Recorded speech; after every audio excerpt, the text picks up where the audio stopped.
to our second end-of-life planning seminar in the series, What to Pack for Your Last Journey. We commence each week by inviting you to sing a travel song with us. And the Hillside Strummers are here. Today, let's join in singing Around the World. And the words are on the small yellow papers. Since it's a short song, let's sing it twice.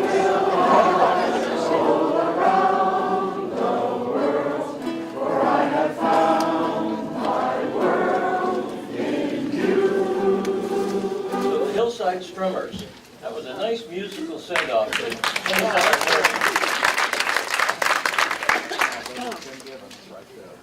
Well, I want you to know that Punxsutawney Phil came up and saw his shadow today. For 6 more weeks of winter. I also want to say that today is my wife's and my anniversary for 53 years.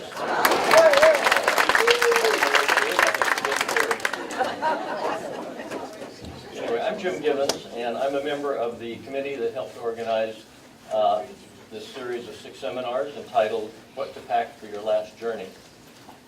I'd like to welcome you all here today, and this is the second in a series of 6 seminars. Today's topic is Preparation for Medical Emergencies. Our speakers today, we're very fortunate to have Peter HOFSTETTER, the Chief Executive Officer of Willamette Valley Medical Center, and Sarah Espinoza, a case manager at the hospital. I'll introduce Peter and let Peter tell you about Sarah. So let me first say a few more things about Peter, though. Peter has more than 30 years' experience as a CEO of a number of hospitals, most recently Holy Cross Hospital in Taos, New Mexico. He has held numerous leadership roles in various state hospital associations, as well as his communities. He has been active in the American College of Healthcare Executives, where he has received honors and recognition for his leadership roles.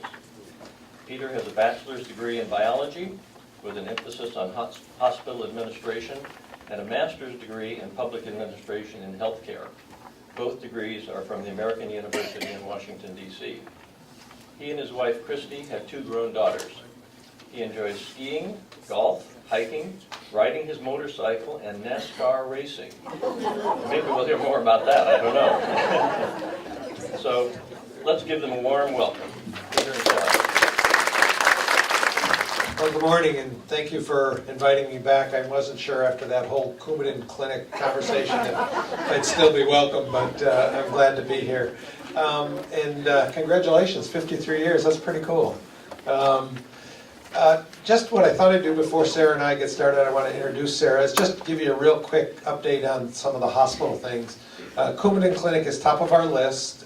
We had talked about bringing somebody from Lincare here to talk about that. Lincare has gone through some local management and personnel changes, so we're working on that. But what we think we may do, and I haven't even talked to Stephanie or anybody here about it, but we think we may be able to do maybe a half a day a week or 2 half-days a week clinic right here on site, which might make it easier. So we're trying to work out the details for that, so hopefully we can get a good answer for everybody and get those things squared away, because I know it didn't work well.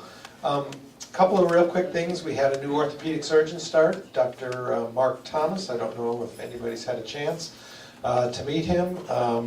He started in December. He is a generalist, for lack of a better term. He does literally everything. He does hips and knee replacements. He, given winter, since he joined us in December, he's been doing a lot of wrist fracture repairs. He does spine work. He does a little of everything, and I think you'll find him to be really accessible and a really nice guy. And you can call the office and we can get you in as quick as you need to be there as he's filling his practice up. New general surgeon, I think Dr. Giss, some of you may have met. We have a plastic surgeon, Dr. Manny Gehenna, will be joining us come March 1st, so we're pretty excited about that. That fills in a lot of things that we currently are not able to do. But one of the cool things that he's going to do along with Dr. Giss and the radiology department is really develop a breast program for us. We have the cancer center, we can do the surgery, and now with a plastic surgery, we can do reconstruction and all that. So those are all things that can be done in this community and not sent out, so we're pretty excited about that. We have a new hospitalist. His first day is actually today, Dr. Luis Layton. He's been in practice 30 plus years or so, coming from Texas. His daughter and son-in-law live in Portland and they wanted to be closer. The neat thing for us about Dr. Layton, not only is he a good physician, but he is a natural-born Spanish speaker. So in our population, that's really, really important. So there's a lot of new faces. We're pretty excited about that. Having new people and growing. We will be officially bariatric certified sometime in the next couple of weeks. The survey was January 5th. And the nice thing about that is once you're certified or an accredited program, that means insurance companies that provide bariatric surgery benefit can use our hospital and they don't have to go to Portland or someplace else. So we're trying really hard to keep expanding and doing some good things. So we're pretty excited about all of those things. So I think that's probably my paid political announcement for this morning. We won't get into politics. I will tell you just very briefly that with the state budget deficit and without picking sides, what's going on in Washington as a healthcare institution, we're pretty nervous about all of how that's going to shake out. It's sort of scary. The state will happen first, I think, because the state fiscal year is July 1st, so they have to make some budget decisions by July 1st. And if you look at the state, the pension plan, PERS that they call, and Medicaid are the two of the biggest holes in the budget, so they just have to figure out what to do. And I'm not sure what's going on in Washington, but we'll figure that out as well. So we're excited to be here today. I want to introduce Sarah, who will do most of the talking. The intent is to just, we've got some handouts, not nearly enough for everybody, we can get more. But really talk to you about, we hope, some of the things that are important on your journey, or all of our journeys. Sarah is the head of our case management department. Within that department is all the social workers and all of those folks. So those are the people that you will see literally every day when you're in the hospital. They will talk to you about things like, what are your plans to get home? Are you prepared to get home? All of those things. I won't spoil her talk. Sarah's a nurse. Sarah's been with us for over 20 years. We were just talking. She started, she must have started when she was 12, but that's okay. Actually kind of cool. Started as a student, as a CNA, LPN, nurse. Worked on the floor for a number of years and then joined the case management department, and this year was promoted to be the manager. So she has a tremendous amount of knowledge, and in all seriousness, this is the person that you will see in your room, with Sarah, or one of her team members, to talk about all the things we're going to talk about. So I'm going to let her do her thing, and the intent is to give you some information, and then we'll just have a dialogue and ask your questions and go from there, if that's okay. And I know from past experience, nobody here is particularly shy, so I told Sarah to be prepared. So. Well, hello. Thanks for having us. So I think I'll start with more of an introduction to our department, because a lot of people don't understand when you come to the hospital, besides seeing your physician and your nurse and telling you why you're there and what the plan is, you're going to see myself or one of my staff members discussing discharge right off the bat, because that's the most important thing, to try and get you back into your prior living environment, or if we need to help you get placed someplace else before you can do that. So we are going to assist with pretty much everything. We're going to have we have the whole interdisciplinary team working with us, alongside with us. All of our therapists, respiratory therapists, physical therapists, occupational therapists, and that's all with insurance. Insurance is the biggest key that most people don't understand. It's very confusing.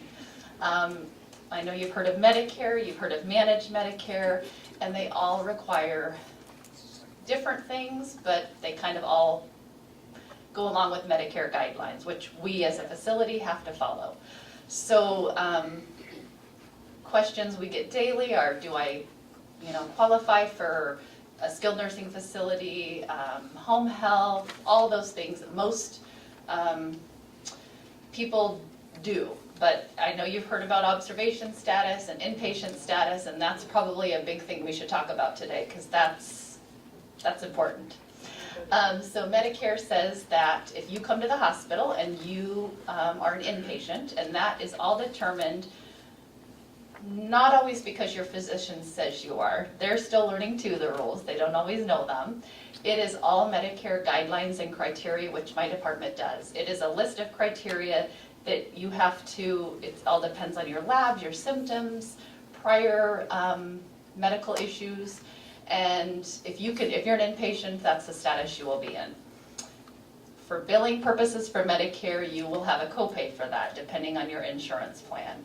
And we don't always know that. That's the biggest question that everybody asks us, but we don't always know. Everybody has a different insurance plan.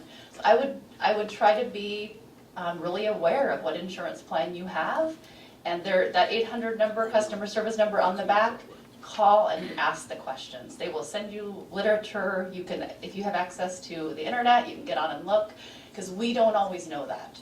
But if you are an inpatient and you're in the hospital and you stay 3 days, doesn't mean you just spend the night. It means you have to qualify for Medicare.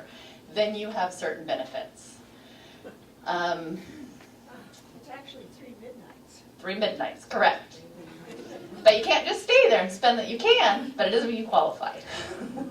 That's the biggest question that comes to my department every day. We talk about it constantly. We talk about it we let everybody know the status they're in. If you come to the hospital in your observation status, you're gonna get the same care. You're gonna get everything an inpatient's gonna get.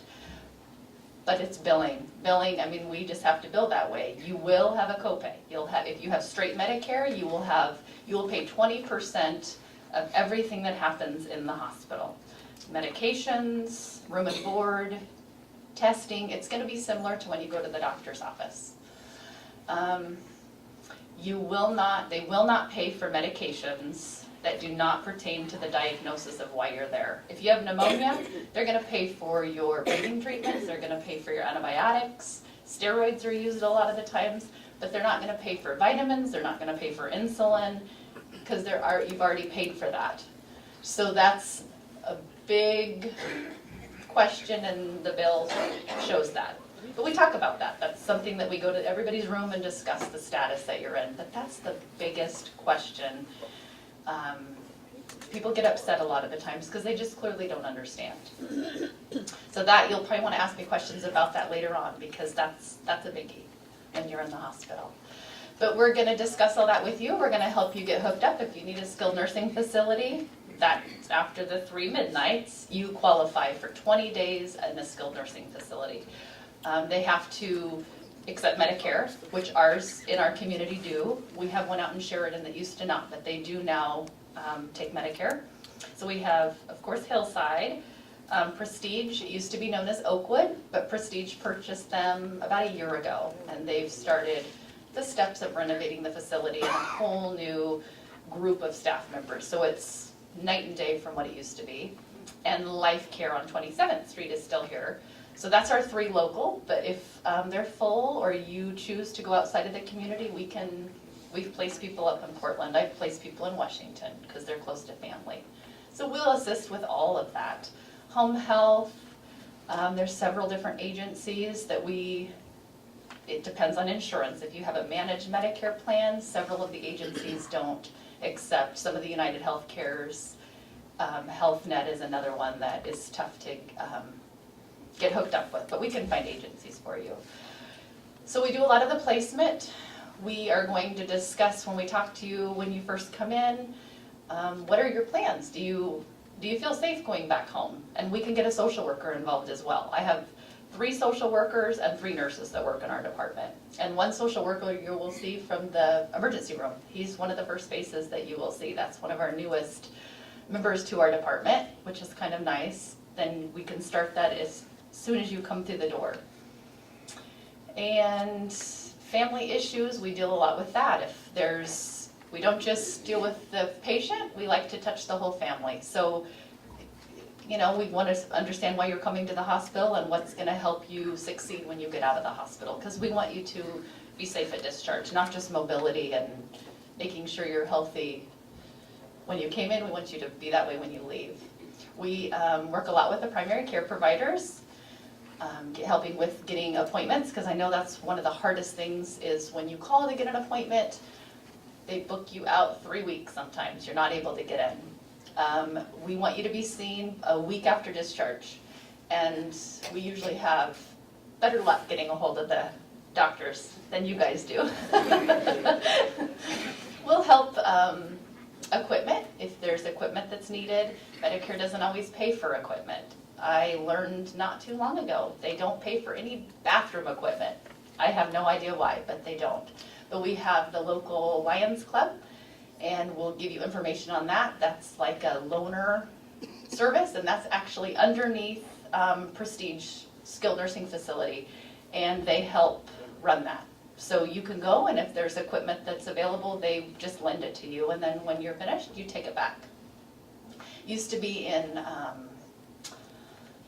Jerry's, yeah, and he's since retired and gave that over to Prestige, so that's been so helpful to our community, because some of the equipment's fairly expensive. And then one of the other things is transportation. That's another thing that some people get a little angry about because they just don't understand. I saw on the handout that they bring up Fire Med. Fire Med is wonderful. You know, you can become a member. You pay, I believe it's yearly, and it's to the local fire department. And that is when you need to call 911. I don't exactly know if it's free. I'm sure some people have it, or if you pay a portion. $70. When they come pick you up? No, a year. A year, okay. But that does not mean non-emergency. So when you leave the hospital, we don't call the ambulance. It's a big misconception. So Medicare does not pay for transportation. They will not pay for you to go anywhere other than if you have the Fire Med to the hospital. You will have a ambulance bill if you don't have Fire Med, regardless. But we will call transportation, and they will pay. You will have to pay. They bill you. You don't have to have the cash right there at the hospital. We give them your address and everything, and you can make payments. But it can be fairly expensive. It's for a wheelchair transport from our hospital to here is you're looking at about $100 if it's wheelchair. And if you are part of one of the communities, Hillside or another facility, they do offer transportation, and they will help you with that. But Fire Med is good. We encourage that. It definitely helps with the bill. I'm not going to speak a whole lot about the advanced directives and the POST forms that you guys have heard of. So the POST forms are the bright pink pieces of paper that we encourage everybody to fill out and hang on your refrigerator. This is, if you're living independently, if this is on your refrigerator, all of our paramedics are trained, that is where they look. When they're called, they look to see what your wishes are. If there aren't any wishes, you're getting the full treatment. That's just what we do. And then the advanced directive, it can be a little overwhelming. And we're going to try hold a class at the hospital. It's one of our hospice agencies that teaches a class. Has nothing to do with hospice. It's just, they will help everybody fill these out. Because they're overwhelming. Everybody doesn't understand, they're confusing. But this is important, and I actually have a handout that I'll put back. I think we made 50 copies, so there's not enough, but we can get more. That kind of goes through and explains how to start the process and what it exactly means. And we could probably even get a speaker to come to Hillside as well. They love to teach the advanced directives class because they're so important. Nobody is ever prepared for an emergency, and you come to the hospital, and if you haven't told a loved one or you don't have an advanced directive, we just are assuming you want the full treatment, and that's not always the case. So it's important that you try to make those decisions before the emergencies happen, is why I think you're having this event. So if you do get one filled out, you need to have it on record with your primary care physician and the hospital. Bring us a copy, and we will put it in medical records and scan it in your file, and then we always have it, so we know when you come in. So that's really important. And I only have 3 of these, but I'll leave them. And it is the requirement in Oregon that it is printed on pink paper. It's what the paramedics look for, so. But when you are admitted to the hospital, we offer everybody one of these. In admitting in the emergency room, you will be given one of these. And a lot of people take it home and file it away because they're overwhelmed by it. So if you do know of any classes, Senior Center, I believe they teach one down there every few months. It's important. And then I think I'll bring up hospice. There's a huge misconception with hospice. A lot of the times people hear that and it means you're being written off. When the physician comes to you and talks about hospice, people just assume that I'm dying today. And we don't want to put people on hospice when they're dying that day. We want to give them the longest time for the benefit. Medicare pays for hospice. So there are multiple agencies in our community. Everybody gets a choice. If you do choose to do hospice, you can change agencies if they come to your home and you're not happy with them. But they all offer slightly different. I mean, you're going to get the nurse, you're going to get chaplains, you can get massages. Yeah, a lot. Not every agency does that, but that's one of their, I think there's 2 of them that offer that. There's pet therapy, music. There's pets with most of the agencies. The best quality of life, and people graduate from hospice all the time. It's okay. You can get back on when the time is appropriate. But we do try to, if it is appropriate, you just have to have a chronic condition and qualify for it. It's wonderful. And we do a lot of education with hospice. There's another class coming up in March, I believe. And it's just to get the community more aware of what they offer. So that's something that I have all the brochures for all the different agencies too. Anybody, I'm in the process of hanging those in our waiting area so that people have access to them. But any questions, you can always call our department. People do all day long and ask questions about things like that. So that's important just to be aware of. I believe they're down at the senior center too. I think every month they have hospice things as well. So the biggest thing is just is planning, and that goes back to what your wishes are when you are able to still make those decisions and not waiting until the last minute, until you don't get a say and your family's trying to just go off of what they think you would have wanted. Because that's a challenge for all of us at the hospital and family. It puts a lot of strain on the family. A lot of the time siblings, they don't agree, and then it becomes hard. If there isn't family, then it's up to our physicians and myself and our committee that we pull together, and we just decide what's the best thing for this patient. Which is fine. It's just nice if you had a say before, and we would follow that. I can't think of. I'm just trying to think of the questions that I get on a daily basis. What the status is of the hospital, the observation and inpatient and skilled nursing facilities, transportation,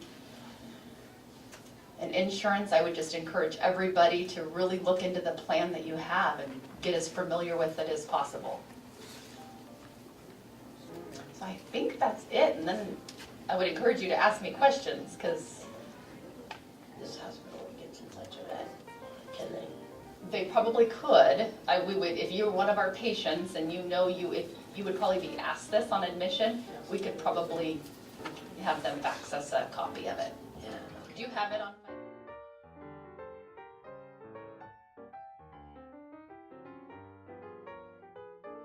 As far as our signatures. I know that nobody in the healthcare field can be your witness. I think you need a witness. To the signature. Greta, I saw you there. Have you always had to notarize it? Unless they change that form, that form, I don't think organization, it does have witness. The witness, okay. And the form that I brought that goes, are you talking about this one? Did you get this one yet that I? Okay. This is actually, it explains really well about the advance directive, so I brought it. It's from an attorney's office, so I have taken his name out of it. It's not the power of attorney. People get confused with the healthcare power of attorney and the financial power of attorney. And I'm just strictly talking about the healthcare. That's a big misconception. People, and you do need to have it notarized if you're going to be a power of attorney. You can get the forms from Staples and you can go down to Organ Stationers, I think, and get it notarized. Do you still do it, Greta? Okay, at our hospital. But that's I believe, more power of attorney. You just need a witness on the advance directive.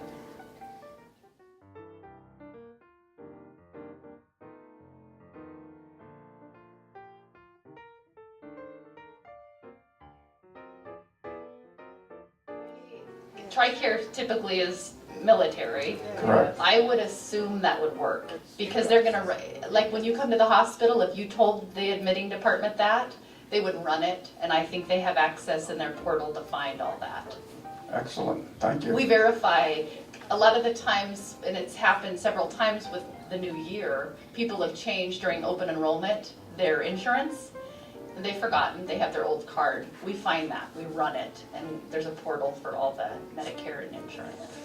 What does the hospitalist do? Hospitalists, they are the doctors in our hospital. They're 24 hours a day. They change shifts. And they're who follow you while you're in the hospital.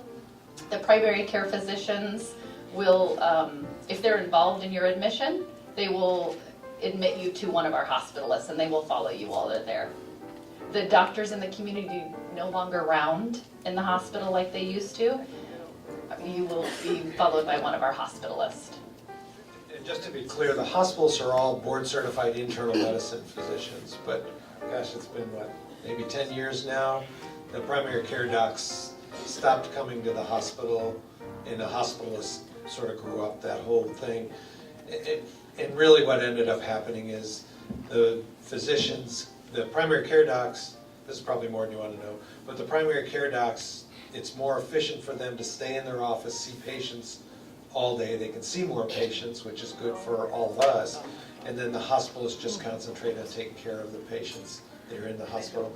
And if you remember in the old days when your primary care doc, if there was an emergency at the hospital, would have to leave the office, everybody'd sit in the waiting room and wait, and you get rescheduled. So there's some nice efficiencies that happen with it. But as Sarah said, there's somebody there physically 24 hours a day, 7 days a week, 365 days a year, and they're all board certified internists. So they're good docs. Yeah. Right here, hold on. Ooh, sorry. Sorry, we're right here. I'll come over there in just a minute. Thank you. So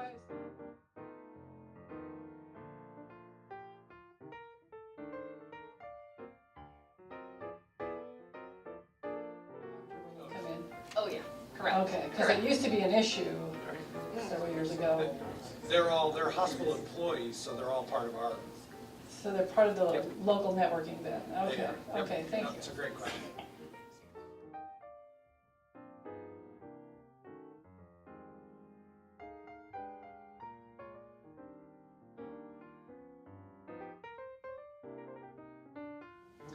We do on admission. Yeah, the admitting department actually goes over that with you. And then if we change a status, because that can happen. I mean, that's what we do. If you come in as an inpatient and we look at everything and then have our conversations with the physicians, and this is more observation appropriate. It's better for you in the long run because you will get the big bill at the end if it's not in the appropriate status. So Medicare will pay for observation. What they will not pay for is the home medications that don't pertain to the diagnosis. And insulin's a big one. An insulin pen is really expensive. I remember, you were talking about hospitalists. And I was wondering, does a hospitalist, this person has never seen you before, you're in the hospital, does he keep in touch with your primary care doctor so he kind of knows what their history is? Yes, he gets all the records Uh-huh. from your primary care, and they do communicate. Okay. Yeah, and then they actually fax your records from your stay to your primary care for your follow-up appointment. Oh, good, okay, Yeah. okay. Now, I have a second question. That's okay.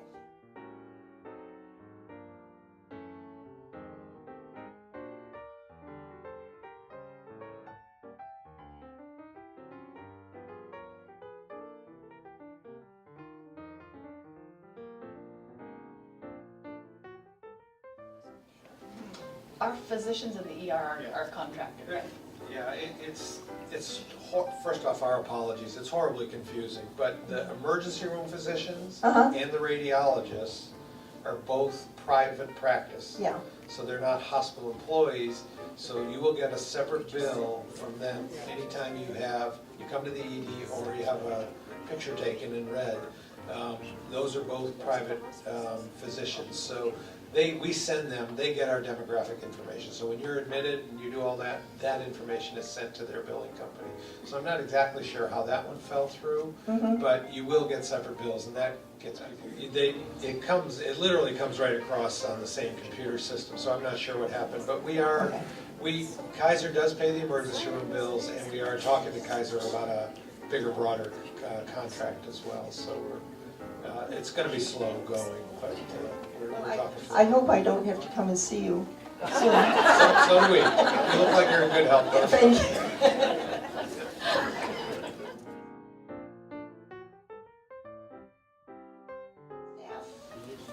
That I don't know. No. No, we do not have. We should have.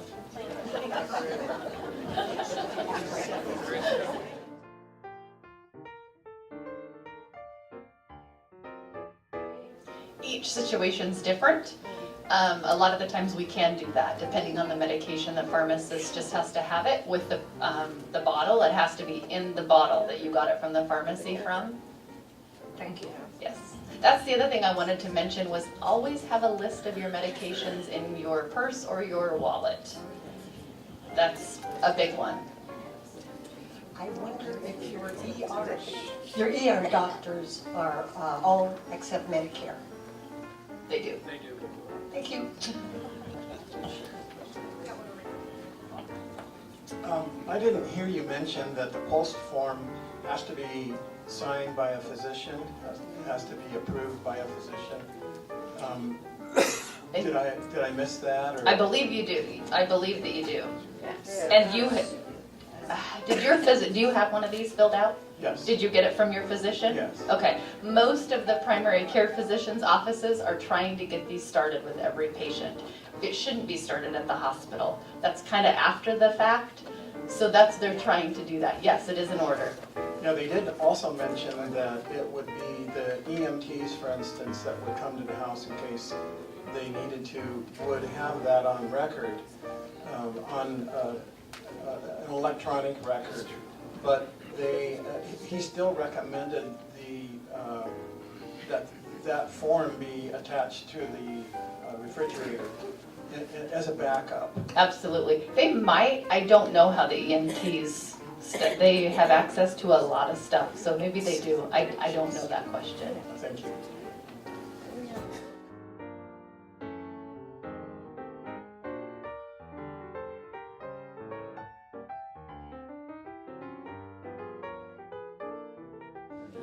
Medicare will pay for you to be transported to another hospital via ambulance if our hospital can't provide the service. If you just want to go for a second opinion, they will not. We would have to get you transportation to another hospital.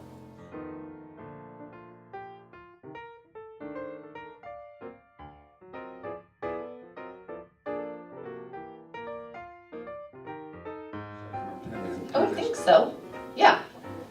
But we can't send you from the hospital if we can provide the service. That would be Okay, I wanted to ask exactly what observation status means.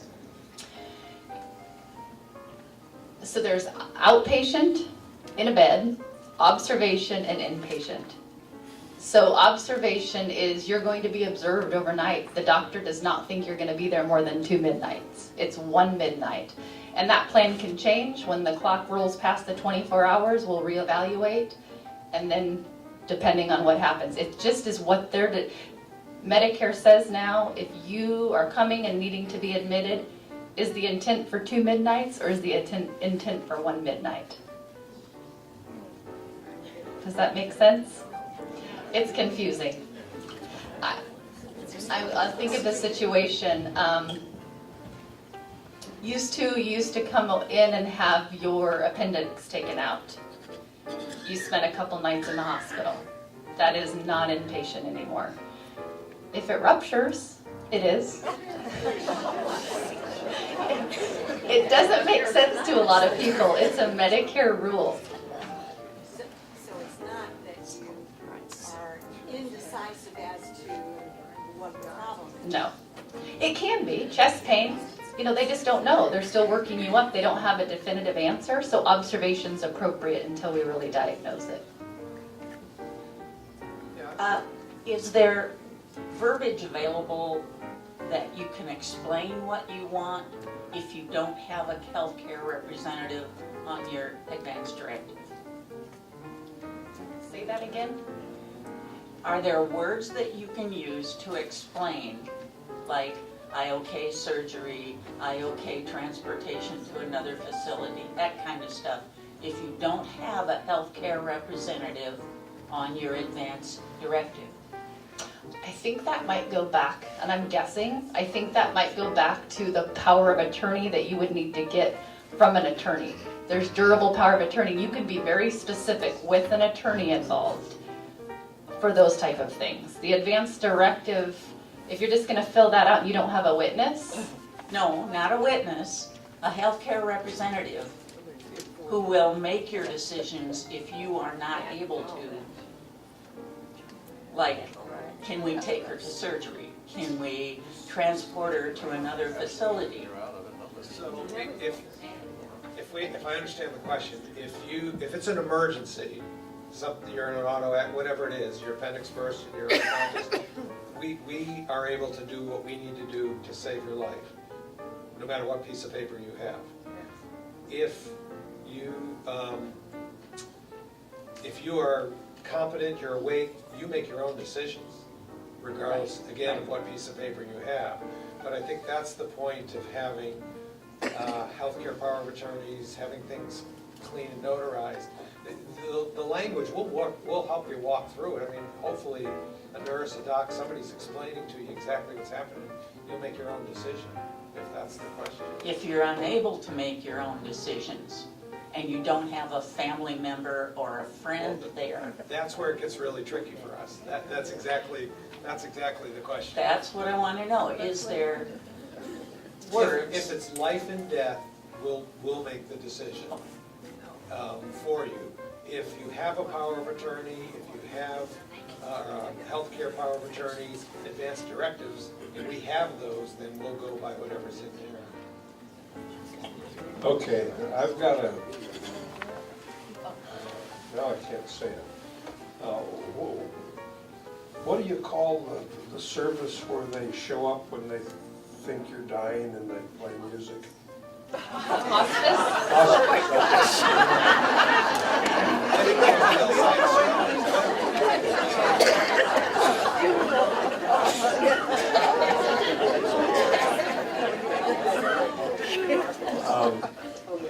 You made a statement to make a point that please don't tell us you want a hospice the day before you're going to die. You can tell us that. Yeah, I understand that. You can tell us anytime. Right, but can I tell you 2 years ahead of time? You can, because if you qualify, Oh, how do I qualify? that's up to the medical director at the hospice agency. Each agency has a medical director, Okay. and the information comes from the doctor that's ordering hospice. You have to have a chronic condition. Okay, I'll have to look chronic up. Long-standing. Okay, that's okay. I had some kind of thing in my head that it couldn't be longer than 6 months. And I think that really applies to the Oregon thing of right to die or something like that. Every 6 months, you have to be reevaluated by the medical director at the hospice agency. And that is true. You can either graduate off of hospice or you continue on. Okay. Yep, every 6 months you're reevaluated. All right, thank you very much. Now, if you are transporting someone who has a pulse form typically on their refrigerator, is it a good idea if you're going like out of the city to the coast or something like that, that you carry that pulse form with you while you're traveling, or your advanced directive? Which would you recommend? Out of the, Well, like if we're traveling from, say, McMinnville to Lincoln City for lunch or something, or to go to the Depot Bay for the day, would it be wise to carry that pulse form or advanced directive with you for that individual? Well, no, it has nothing to do with an accident. It's just if you should have a heart issue while you're out to lunch. And if you are a person that doesn't want to be resuscitated no matter what, maybe, but because you're going to get resuscitated if you do have a heart attack at lunch and nobody knows. The pulse number is registered and you can just carry the pulse number itself. I've got mine in my iPhone. That might be the number he was talking about the paramedics have. And every time you change your pulsed form, you still have the same number.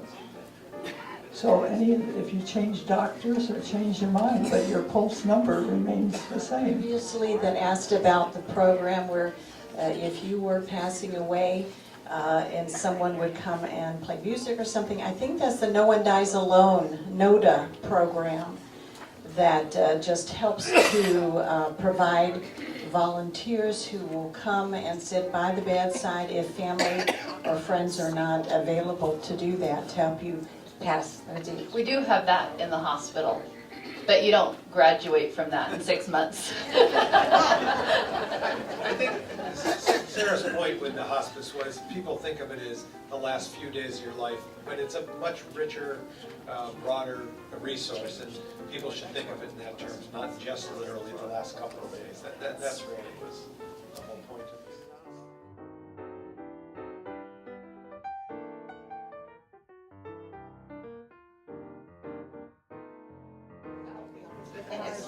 Magnetized. Okay, that's great. And it has your number on it. Okay.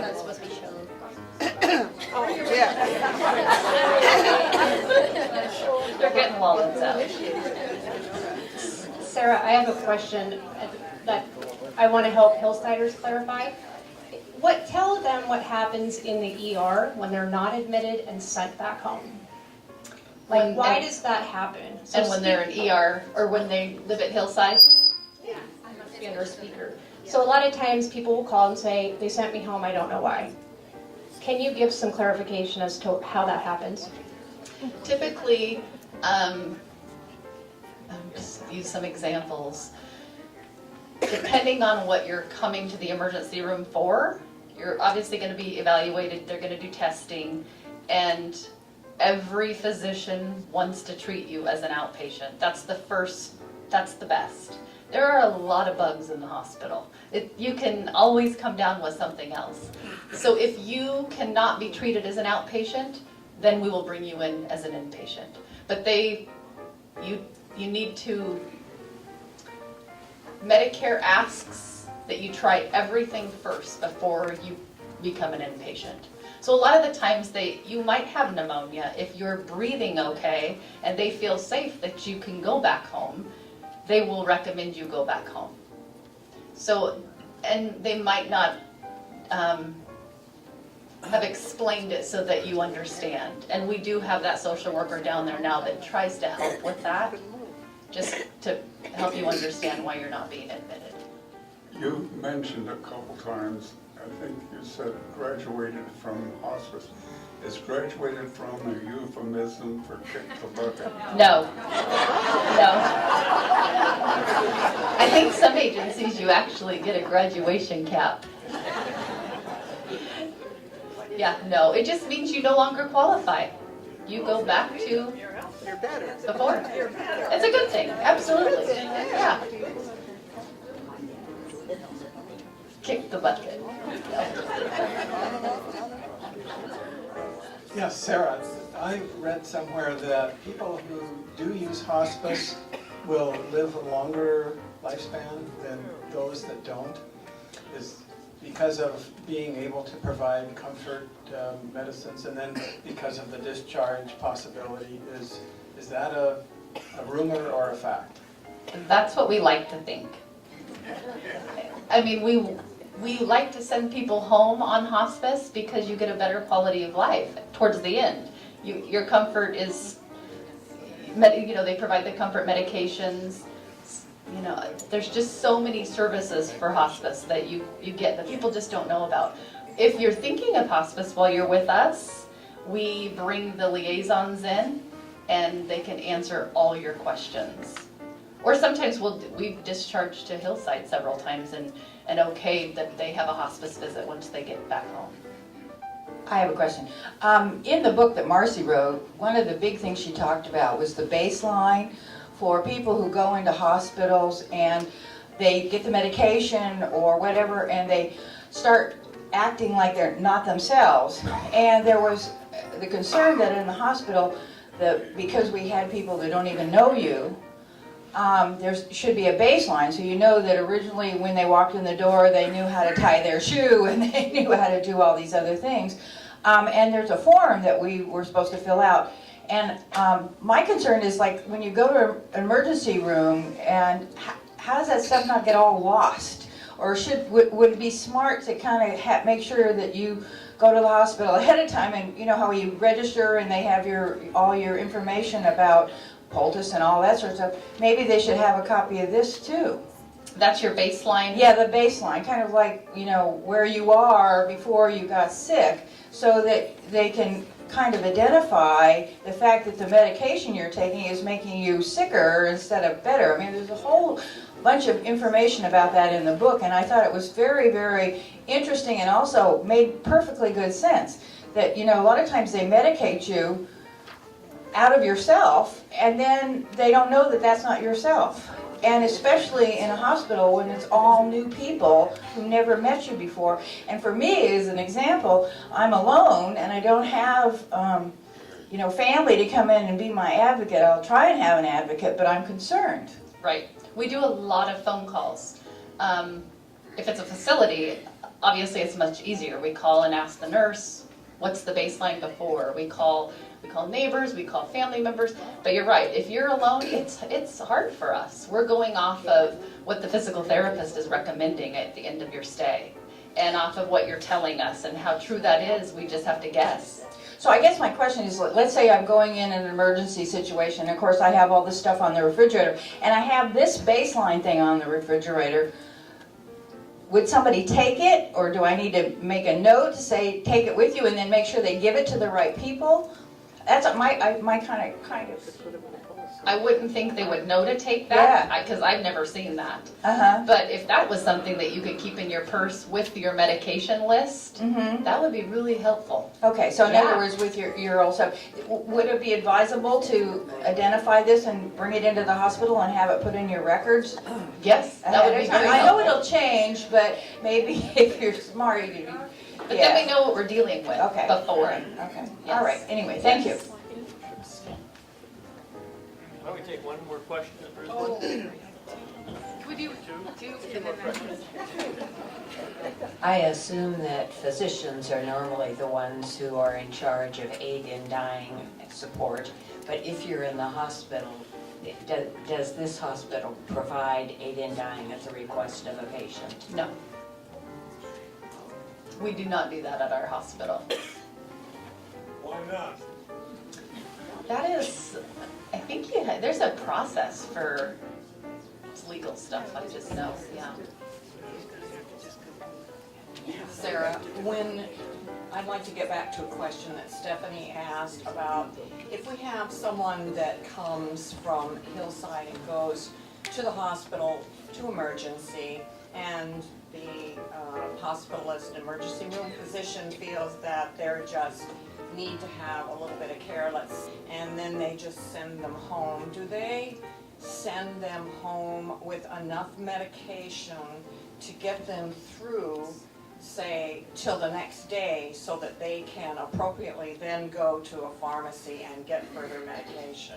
They should. They'll give you a prescription, but if there's an issue with, you know, the time of day, they will. Right. They'll send you with the appropriate amount. Okay.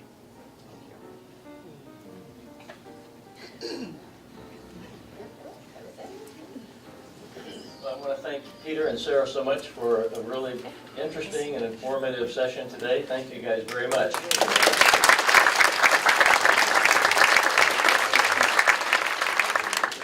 There were several sort of legal aspects that came up today about Pulse and about other legal forms and so forth, and about right to die and everything. So that's very timely, because our next session, which is coming up next Thursday, February 9th at 10 o'clock, right here in the Manor Activity Room, the subject will be important legal documents. And our speaker is going to be Carol Krause, who is a McMinnville attorney at law. So we hope to see you all back here again next Thursday. And thank you all for coming. Refreshments at the back of the room.